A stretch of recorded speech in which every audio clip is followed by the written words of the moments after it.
प्रिय मित्रों, आप सबों को मसीह यीशु में प्रेम भरा नमस्कार। आप इस समय सत्य वचन कार्यक्रम देख रहे हैं और मैं आप सबका इस कार्यक्रम में हृदय की गहराई से स्वागत करता हूं। हम इस कार्यक्रम में इस जगत के रचयिता के कार्यों, इच्छाओं, व्यवहारों को जो वह मानव जाति से करता है समझने का प्रयास कर रहे हैं, ताकि हम उसकी विधियों और योजनाओं को जान सकें और उसके अनुसार चल सकें। हम इसे पवित्र शास्त्र बाइबल के क्रमबद्ध अध्ययन के द्वारा देख और समझ रहे हैं। मित्रों, आपको मालूम हो कि परमेश्वर ने अपनी बातों को बाइबल के माध्यम से प्रकट किया है और वह आज भी इसके द्वारा मनुष्यों से बातें करता है, उनसे संवाद करता है। बाइबल में लिखी हुई बहुत सी बातें आज भी पूरी हो रही हैं। बाइबल पूर्व की घटनाओं से हमें सचेत करती है जो हो चुकी हैं कि आज हमें कैसे चलना चाहिए, और बाइबल आने वाले भविष्य के बारे में भी चर्चा करती है कि हम पृथ्वी पर या इस पृथ्वी पर क्या होने वाला है, ताकि हम उसके अनुसार जीवन जिए और उसकी अर्थात परमेश्वर की भक्ति के लिए अपने आप को तैयार करें।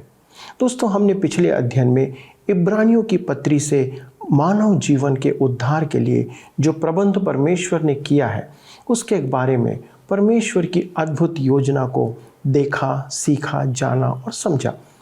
आज से बाइबल की पुराने नियम से एक पुस्तक जिसका नाम है राजाओं की पहली पुस्तक, उससे परमेश्वर के कार्य को इज़राइल राष्ट्र के साथ तथा उसके व्यवहार के माध्यम से देखने और सीखने का प्रयास जारी करेंगे।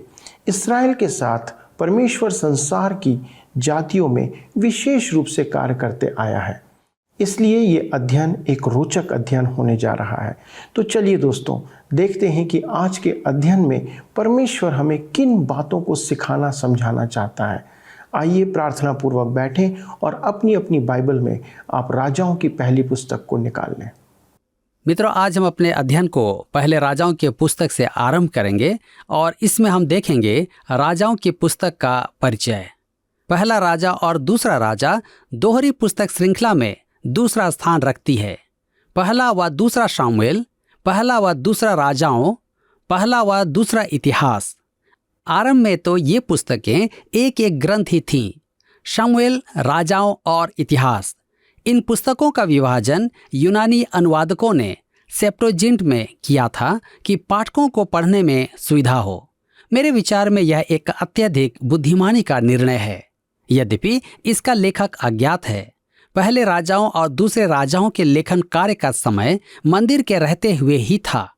पहले राजाओं की पुस्तक 8 अध्याय के 8 पद में हम इसे देखते हैं। प्रथाओं के अनुसार इनका लेखक यिर्मयाह था, परंतु आधुनिक विचारकों का मत है कि इस पुस्तक के लेखक भविष्यद्वक्ता रहे हैं। इन दोनों पुस्तकों का विषय पहला राजाओं में 9 बार आने वाली अभिव्यक्ति है, उसके पिता दाऊद। दूसरे शब्दों में हम दाऊद की वंशावली देख रहे हैं और प्रत्येक राजा दाऊद द्वारा स्थापित मानदंड से नापा जा रहा है। साफ बात तो यह है कि यह मानवीय मानदंड है।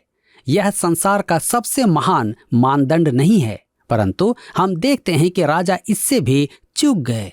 परमेश्वर का धन्यवाद हो कि कुछ तो राजा ऐसे रहे जो इस पर खरे उतरे। तथापि हम देखेंगे कि धर्मशास्त्र का यह भाग दुख का है, नीचता का है। यह इतिहास है और राज्य के पतन का वर्णन करता है। पहले तो राज्य का विभाजन हुआ और फिर प्रत्येक राज्य का पतन हुआ। मित्रों, इसमें मुख्य पद है जो इन दोनों पुस्तकों के बल का सारांश प्रस्तुत करते हैं। आरंभिक मुख्य पद उत्तरी राज्य के पतन का वर्णन करते हैं। दूसरे राजाओं की पुस्तक 17 अध्याय उसके 22 और 23 पद में लिखा है, अतः जैसे पाप यरोबाम ने किए थे वैसे ही पाप इस्राएली भी करते रहे और उनसे अलग न हुए। अंत में यहोवा ने इस्राएल को अपने सामने से दूर कर दिया, जैसे कि उसने अपने सब दास भविष्यद्वक्ताओं के द्वारा कहा था। इस प्रकार इस्राएल को अपने देश से निकालकर अस्सुर को पहुंचाया गया, जहां वह आज के दिन तक रहता है। दूसरा मुख्य पद दूसरे राजाओं की पुस्तक 25 अध्याय के 21 पद में है। दक्षिण राज्य के पतन का उल्लेख करता है। तब बेबीलोन के राजा ने उन्हें हमात देश के रिबला में ऐसा मारा कि वे मर गए। यूं यहूदी बंदी बन के अपने देश से निकाल दिए गए। पहला राजाओं की पुस्तक में हमारे पास राज्य के विभाजन का वृतांत है और दूसरे राजाओं में राज्य के पतन का वृतांत है। दोनों पुस्तकों को एक मानकर चलें तो उनका आरंभ राजा दाऊद से होता है और अंत बेबीलोन के राजा पर आकर होता है। ये पुस्तकें परमेश्वर के राज्य पर मनुष्य के शासन का वृतांत हैं, जिसके परिणाम अच्छे नहीं हैं। यदि परमेश्वर के जनों के लिए आशीषें और लाभ आने हैं तो पृथ्वी के सिंहासन को स्वर्ग के सिंहासन के साथ एक रूप होना है। मित्रों, हम देखेंगे कि मनुष्य की योजना परमेश्वर के उद्देश्य को व्यर्थ नहीं कर सकती। पहला और दूसरा राजाओं वास्तव में पहला और दूसरा शामुएल की कहानी का अग्रिम भाग है। ये चारों पुस्तकें एक इकाई मानी जा सकती हैं, क्योंकि वे राष्ट्र के इतिहास को दाऊद और सुलेमान के युग के विकास, प्रभाव, समृद्धि, विभाजन, बंधुआई और निर्वासन तक का वर्णन करती हैं। मेरे मित्रों, इन पुस्तकों की नैतिक शिक्षा है कि मनुष्य पर और संसार पर राज्य करने की मनुष्य की अयोग्यता को प्रकट करे। इन चारों ऐतिहासिक पुस्तकों में हम इस्राएल के उत्थान और पतन का अति सजीव चित्रण देखते हैं। तो आइए हम अध्याय 1 में आगे आते हैं और हम इसके विषय को देखेंगे। अदोनिय्याह का असफल राजद्रोह, सुलेमान का राज्याभिषेक। राजाओं की पुस्तक के शामुएल की पुस्तक की कहानी का अगला भाग है। इस अध्याय में दाऊद एक दुर्बल वृद्ध है। उसके पुत्रों में से एक अदोनिय्याह सिंहासन पाने का प्रयास करता है। भविष्यद्वक्ता नातान और बतशेबा द्वारा प्रेरणा पाकर दाऊद इस्राएल का राजा होने के लिए अपने अन्य पुत्र सुलेमान का अभिषेक करता है। पहले राजाओं का यह आरंभिक अध्याय एक अनुपम वृतांत है। आइए हम देखें दाऊद की बढ़ती हुई दुर्बलता और अदोनिय्याह का षड्यंत्र, जो एक दुखद आरंभ है। पहला राजाओं की पुस्तक 1 अध्याय उसके 1 पद में हम पढ़ते हैं, दाऊद राजा बूढ़ा वरन बहुत पुरनिया हो गया था और यद्यपि उसको कपड़े ओढ़ाए जाते थे तो भी वह गर्म न होता था। दाऊद अब बहुत वृद्ध हो गया है, उससे बहुत वृद्ध मानना कठिन है। हम दाऊद को सदा ही एक युवा चरवाहा समझते हैं।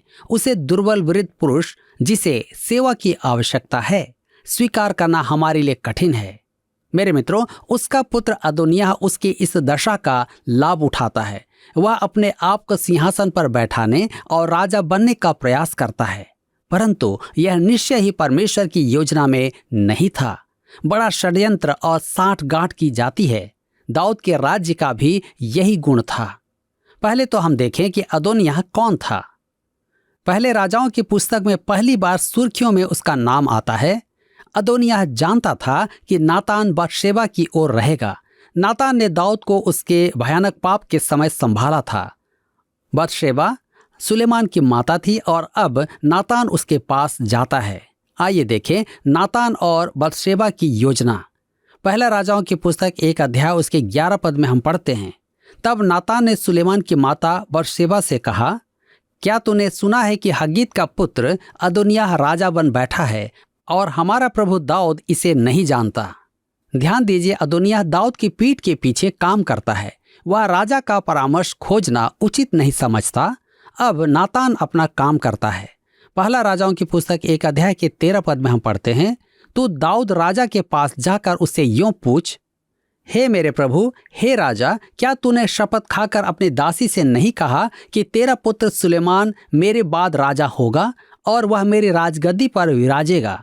फिर अदोनिय्याह क्यों राजा बन बैठा है? दाऊद ने बतशेबा से प्रतिज्ञा की थी। उसका पहला पुत्र तो मर गया था, परंतु दूसरे पुत्र के जन्म पर उसने प्रतिज्ञा की थी कि वह उसे राजा बनाएगा। इसी पुत्र का नाम सुलेमान था, परंतु अब दाऊद उसे राजा बनाने के लिए कदम नहीं उठा रहा है। मेरे विचार में दाऊद सुलेमान को राजा बनाने में अधिक रुचि नहीं रखता था। आइए पढ़ें पहला राजाओं की पुस्तक 1 अध्याय के 14 पद में लिखा है, और जब तू वहां राजा से ऐसी बातें करती रहेगी तब मैं तेरे पीछे आकर तेरी बातों की पुष्टि करूंगा। नातान ने कहा, हम दाऊद को स्थिति से अवगत करा दें। तू जाकर बात कर और मैं आकर तेरी बातों की पुष्टि करूंगा। नातान चाहता था कि वह बूढ़ा राजा सतर्क हो कि उसकी नाक के नीचे क्या चल रहा है। पहला राजाओं की पुस्तक 1 अध्याय उसके 15 और 16 पद में लिखा है, तब बतशेबा राजा के पास कोठरी में गई। राजा तो बहुत बूढ़ा था और उसकी सेवा टहल शुनेमिन अभिषेक करती थी। बतशेबा ने झुककर राजा को दंडवत किया और राजा ने पूछा, तू क्या चाहती है? मित्रों, ऐसा प्रतीत होता है कि दाऊद ने बहुत समय से बतशेबा को नहीं देखा था। पहला राजाओं की पुस्तक 1 अध्याय उसके 17 से 20 पद में आगे लिखा है, उसने उत्तर दिया, हे मेरे प्रभु, तूने तो अपने परमेश्वर यहोवा की शपथ खाकर अपनी दासी से कहा था, तेरा पुत्र सुलेमान मेरे बाद राजा होगा और वह मेरी गद्दी पर विराजेगा। अब देख, अदोनिय्याह राजा बन बैठा है और अब तक मेरा प्रभु राजा इसे नहीं जानता। उसने बहुत से बैल तैयार किए, पशु और भेड़ बलि की और सब राजकुमारों को और एब्यातर याजक और योआब सेनापति को बुलाया है, परंतु तेरे दास सुलेमान को नहीं बुलाया। और हे मेरे प्रभु, हे राजा, सारे इस्राएली की आंखें तेरी ओर लगी हैं कि तू उनसे कहे कि हमारे प्रभु राजा की गद्दी पर उसके बाद कौन बैठेगा। मेरे मित्रों, दाऊद ने अपने पुत्रों में से किसी को भी राजा बनाने पर अभी तक विचार नहीं किया था। अदोनिय्याह रूपवान, आकर्षक और योग्य युवक था और अनेक जन उसे अपना राजा बनाना चाहते थे। पहला राजाओं की पुस्तक 1 अध्याय उसके 21 से 24 पद में आगे लिखा है, नहीं तो जब हमारा प्रभु राजा अपने पुरखाओं के संग सोएगा, तब मैं और मेरा पुत्र सुलेमान दोनों अपराधी गिने जाएंगे। यूं बतशेबा राजा से बातें कर ही रही थी कि नातान नबी भी आ गया और राजा से कहा गया, नातान नबी हाजिर है। तब वह राजा के सम्मुख आया और मुंह के बल गिरकर राजा को दंडवत की। तब नातान कहने लगा, हे मेरे प्रभु, हे राजा, क्या तूने कहा है, अदोनिय्याह मेरे बाद राजा होगा और वह मेरी गद्दी पर विराजेगा? नातान और बतशेबा जानना चाहते थे कि दाऊद ने क्या अदोनिय्याह को उसके बाद राजा बनने के लिए चुना था। दाऊद को तो वास्तव में इस बात का ज्ञान भी नहीं था कि अदोनिय्याह क्या कर रहा है। पहले राजाओं की पुस्तक 1 अध्याय उसके 28 से 30 पद में हम आगे पढ़ते हैं, दाऊद राजा ने कहा, बतशेबा को मेरे पास बुला लाओ। तब वह राजा के पास आकर उसके सामने खड़ी हुई। राजा ने शपथ खाकर कहा, यहोवा जो मेरा प्राण सब जोखिमों से बचाता आया है, उसके जीवन की शपथ, जैसा मैंने तुझसे इस्राएल के परमेश्वर यहोवा की शपथ खाकर कहा था, तेरा पुत्र सुलेमान मेरे बाद राजा होगा, वह मेरे बदले मेरी गद्दी पर विराजेगा, वैसा ही मैं निश्चय आज के दिन करूंगा। मित्रों, यहाँ ध्यान दीजिए कि वह सुलेमान के विषय बतशेबा से कहता है, तेरा पुत्र, हमारा पुत्र नहीं। दाऊद इस युवक में अधिक रुचि नहीं रखता था, क्योंकि मेरे विचार में उन दोनों में अधिक समानताएं नहीं थी, जैसा हम अति शीघ्र देखेंगे। पहले राजाओं की पुस्तक 1 अध्याय उसके 31 से 33 पद में लिखा है, तब बतशेबा ने भूमि पर मुंह के बल गिरकर राजा को दंडवत करके कहा, मेरा प्रभु राजा दाऊद सदा तक जीवित रहे। तब दाऊद राजा ने कहा, मेरे पास सादोक याजक, नातान नबी, यहोयादा के पुत्र बनायाह को बुला लाओ। अतः वे राजा के सामने आए। राजा ने उनसे कहा, अपने प्रभु के कर्मचारियों को साथ लेकर मेरे पुत्र सुलेमान को मेरे निज खच्चर पर चढ़ाओ और गीहोन को ले जाओ। मेरे प्रियो, खच्चर राजाओं की सवारी होता था, जबकि घोड़ा युद्ध में सवारी के काम आता था। प्रकाशित वाक्य की पुस्तक में 4 घोड़ों के सवार अव्यवस्था और युद्ध के प्रतीक हैं। प्रभु यीशु मसीह जब फिर से आएगा, तब वह सफेद घोड़े पर सवार होगा, जो युद्ध का प्रतीक है।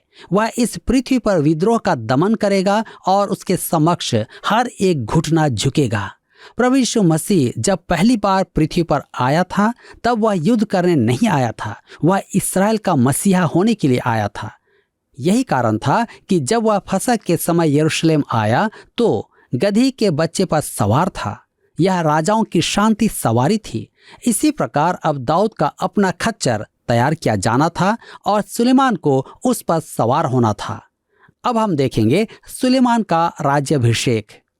पहला राजाओं की पुस्तक 1 अध्याय उसके 38 और 39 पद में लिखा है, तब सादोक याजक और नातान नबी यहोयादा का पुत्र बनायाह करेतियों और पलेतियों को संग लिए हुए नीचे गए और सुलेमान को राजा दाऊद के खच्चर पर चढ़ाकर गीहोन को ले चले। तब सादोक याजक ने यहोवा के तंबू में से तेल भरा हुआ सिंग निकाला और सुलेमान का राज्याभिषेक किया। तब वे नरसिंगे फूंकने लगे और सब लोग बोल उठे, राजा सुलेमान जीवित रहे। मेरे मित्रों, अब तो कोई शक ही नहीं रह जाता कि दाऊद का उत्तराधिकारी कौन होगा। स्पष्ट है कि सुलेमान को दाऊद के बाद राजा होना है। पहले राजाओं की पुस्तक 1 अध्याय उसके 40 और 41 पद में आगे हम पढ़ते हैं, तब सब लोग उसके पीछे पीछे बांसुरी बजाते और इतना बड़ा आनंद करते हुए ऊपर गए कि उनकी ध्वनि से पृथ्वी डोल उठी। जब अदोनिय्याह और उसके सब अतिथि खा चुके थे, तब यह ध्वनि उनको सुनाई पड़ी। योआब ने नरसिंगे का शब्द सुनकर पूछा, नगर में हलचल और चिल्लाहट का शब्द क्यों हो रहा है? अदोनिय्याह का संदेशवाहक कहता है, पहले राजाओं की पुस्तक 1 अध्याय उसके 47 और 48 पद में लिखा है, फिर राजा के कर्मचारी हमारे प्रभु दाऊद राजा को यह कहकर धन्य कहने आए, तेरा परमेश्वर सुलेमान का नाम तेरे नाम से भी महान करे और उसका राज्य तेरे राज्य से भी अधिक बढ़ाए। और राजा ने अपने पलंग पर दंडवत की। फिर राजा ने यह भी कहा, इस्राएल का परमेश्वर यहोवा धन्य है, जिसने आज मेरे देखते एक को मेरी गद्दी पर विराजमान किया है। मेरे मित्रों, दाऊद ने एक प्रकार से मुहर लगा दी है कि सुलेमान ही राजा होगा। दाऊद तो अब वयोवृद्ध हो चुका था और अब वह अपने पुरखाओं के साथ सो जाएगा। पहला राजाओं की पुस्तक 1 अध्याय उसके 49 और 50 पद में आगे लिखा है, तब जितने अतिथि अदोनिय्याह के संग थे वे थरथरा उठे और उठकर अपना अपना मार्ग लिया। और अदोनिय्याह सुलेमान से डर कर उठा और जाकर वेदी के सींगों को पकड़ लिया। मेरे मित्रों, ध्यान दीजिए कि अदोनिय्याह के साथी भय के कारण वहां से निकल भागते हैं। वे जान गए थे कि उन्हें देशद्रोही कहा जाएगा। अदोनिय्याह मृत्यु के भय से भागा और वेदी के सींगों को पकड़ लिया। पहला राजाओं की पुस्तक 1 अध्याय उसके 51 और 52 पद में हम पढ़ते हैं, तब सुलेमान को यह समाचार मिला, अदोनिय्याह सुलेमान राजा से ऐसा डर गया है कि उसने वेदी के सींगों को यह कहकर पकड़ लिया है, आज राजा सुलेमान शपथ खाए कि अपने दास को तलवार से न मार डालेगा। सुलेमान ने कहा, यदि वह भलमानसी दिखाए तो उसका एक बाल भी भूमि पर गिरने न पाएगा, परंतु यदि उसमें दुष्टता पाई जाए तो वह मारा जाएगा। सुलेमान न्याय में सिद्ध है। यदि अदोनिय्याह एक निष्ठावान नागरिक प्रकट हो तो उसके साथ कुछ नहीं होगा। तब राजा सुलेमान ने लोगों को भेज दिया जो उसको वेदी के पास से उतार ले आए। तब उसने आकर राजा सुलेमान को दंडवत की और सुलेमान ने उससे कहा, अपने घर चला जा। मित्रों, ध्यान दीजिए कि अदोनिय्याह को राजा की उपस्थिति में लाया गया और उसने सुलेमान को दंडवत की और सुलेमान ने उसे शांति से विदा किया। मेरे मित्रों, यहाँ पर अध्याय 1 समाप्त होता है और हम अपने अध्ययन को अध्याय 2 से बनाए रखेंगे, जिसका विषय है मरणशैया से दाऊद के आदेश और सुलेमान का राजा बनना। इस अध्याय में सुलेमान को दिए गए दाऊद के अंतिम निर्देश हैं और सुलेमान द्वारा दाऊद की अंतिम इच्छाओं की बुद्धिमानी से पूर्ति। अब हम देखते हैं सुलेमान को दाऊद के कार्यभार दिए जाते हैं। पहले राजाओं की पुस्तक 2 अध्याय उसके 1 और 2 पद में लिखा है, जब दाऊद के मरने का समय निकट आया तब उसने अपने पुत्र सुलेमान से कहा, मैं संसार की रीति पर कूच करने वाला हूँ, इसलिए तू हियाव बांधकर पुरुषार्थ दिखा। सुलेमान को दाऊद के आरंभिक वचन थे, मैं संसार की रीति पर कूच करने वाला हूँ। मनुष्य की रीति यही है। रोमियो की पत्री अध्याय 5 उसके पद 12 में पौलुस कहता है, इसलिए जैसा एक मनुष्य के द्वारा पाप जगत में आया और पाप के द्वारा मृत्यु आई, और इस रीति से मृत्यु सब मनुष्यों में फैल गई, क्योंकि सब ने पाप किया। आदम के द्वारा मृत्यु आई और सब मनुष्यों में फैल गई, क्योंकि सब ने पाप किया है। आदम का पाप आप में और मुझ में भी आ गया। प्रभु जब तक न आ जाए हम मृत्यु के द्वार से निकास करेंगे। क्यों? क्योंकि पृथ्वी का मार्ग यही है और इस जीवन यात्रा का अंतिम चरण यही है। यह एक अति आकर्षक विषय तो नहीं है। आज हम मृत्यु के विषय सोचना नहीं चाहते, क्योंकि यह मानव जाति के लिए निराशा का कारण है।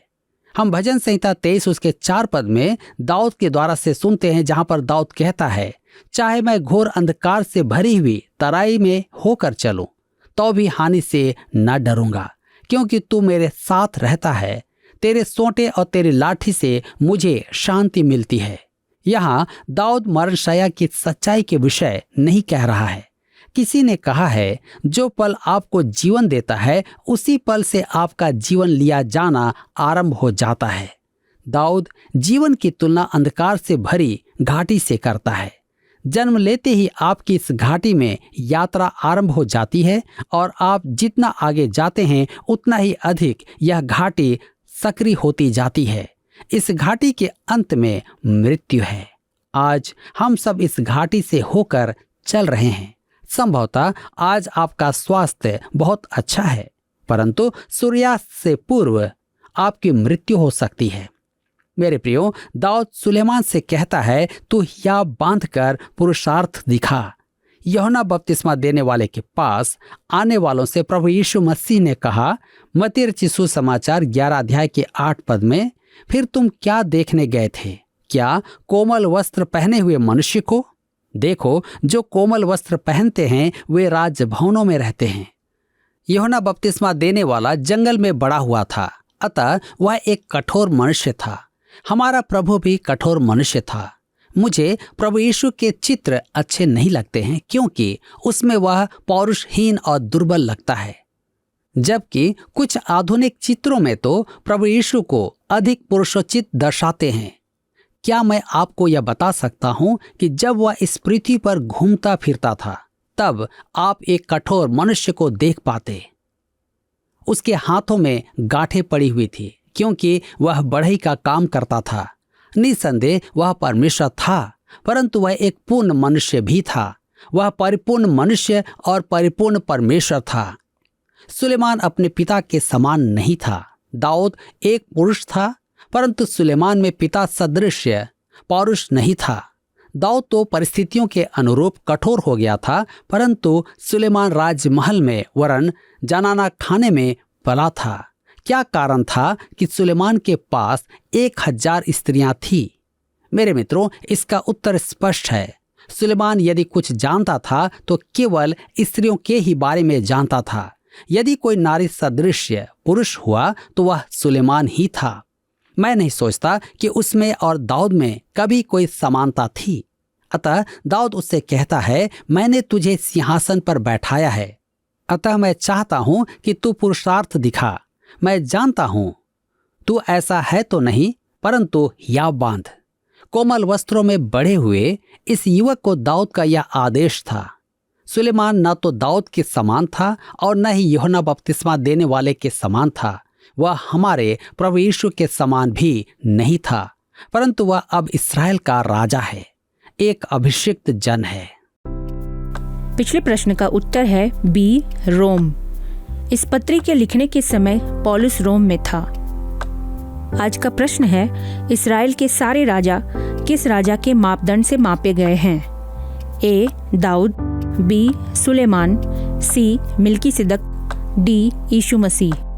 मित्रों, इस प्रश्न का उत्तर हमें कल सुबह 6 बजे से पहले विकल्प ए, बी, सी या डी के साथ अपना नाम, पता, स्थान के साथ 9651433397 पर SMS या WhatsApp करें। सभी विजेताओं को विशेष पुरस्कार प्रदान की जाएगी। धन्यवाद। क्या आपको यह कार्यक्रम पसंद आया? अभी हमें एक मिस कॉल करें और आप अगले विजेता हो सकते हैं।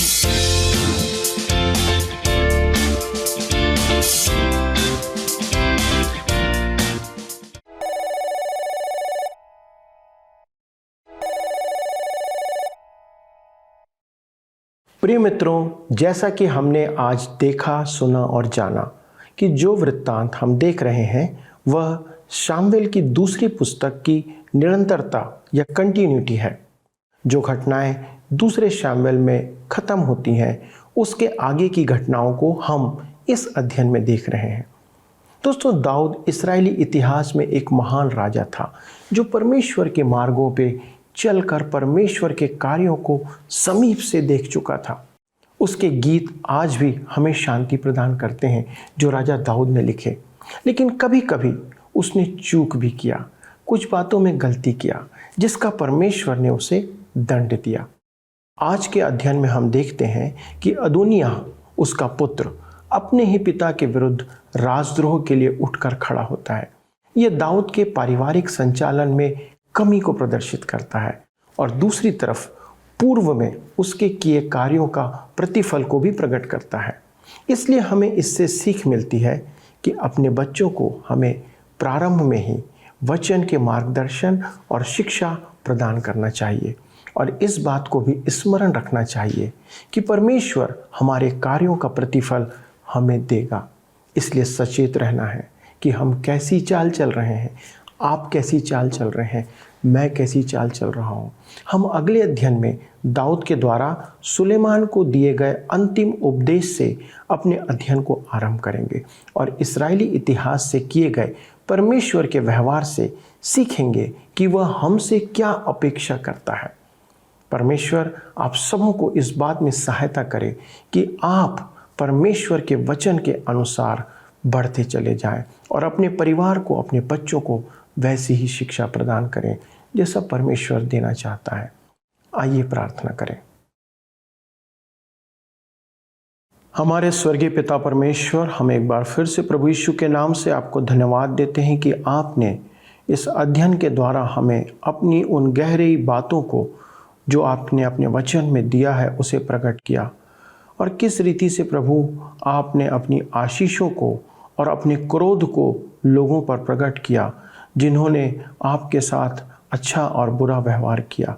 पिता परमेश्वर, आप दया करने वाले परमेश्वर हैं, इसलिए हम आपसे विनती करते हैं कि इन बातों से हमें शिक्षा ग्रहण करने की सहायता करें कि पिता परमेश्वर जो गलतियां हमारे पूर्वजों ने किया है, बहुत से लोगों ने किया है, हम उन गलतियों को ना दोहराएं, परंतु हम अपने जीवन में उन बातों से शिक्षा लें और अपने परिवार में बच्चों को वो शिक्षा दें पिता कि वे जीवन के अंत तक उस पर बने रहें।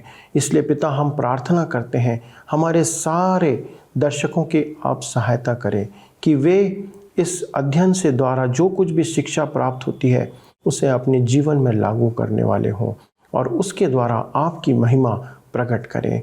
प्रभु, आप ऐसा करने जा रहे हैं और आपने उनके लिए ऐसा कर दिया है, इसलिए हम इस विनती को आपके सन्मुख रखते हैं और धन्यवाद के साथ प्रभु यीशु क्रिस्ट के नाम से मांगते हैं, आमीन। एक बार फिर से आपकी उपस्थिति के लिए बहुत बहुत धन्यवाद। प्रभु आप सबों को आशीष दे।